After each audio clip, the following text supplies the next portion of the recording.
Hello, baseball fans. Hope everybody's doing awesome out there, staying safe. If you haven't hit like or subscribe, please do so. Know I sound like a broken record, but really appreciate your support.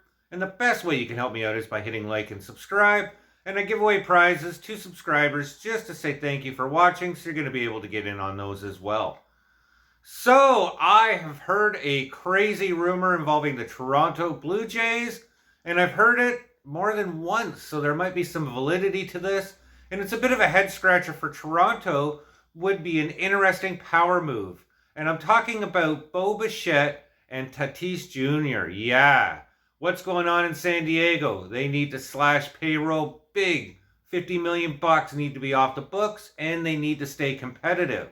And one of the ways they could do this is by moving that huge contract.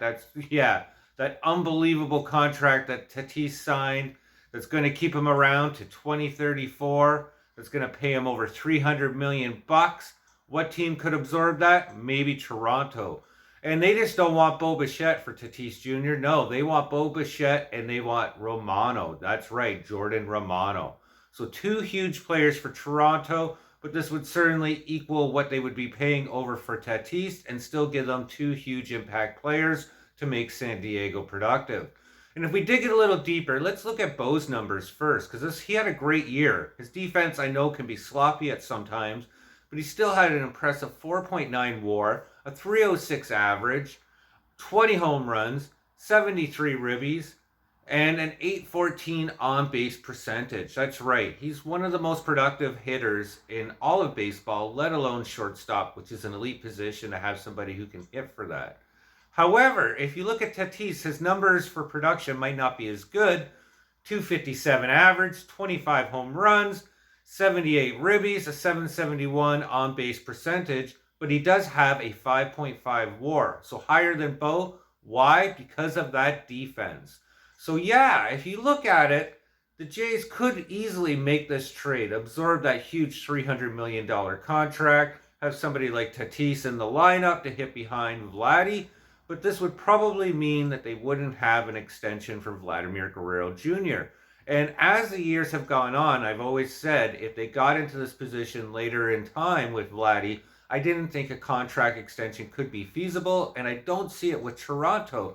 So maybe this is their way to pivot to land a superstar for a multi-year deal, a long-term deal, one of the biggest for Toronto. And in doing so could mean Vladimir Guerrero Jr.'s exit.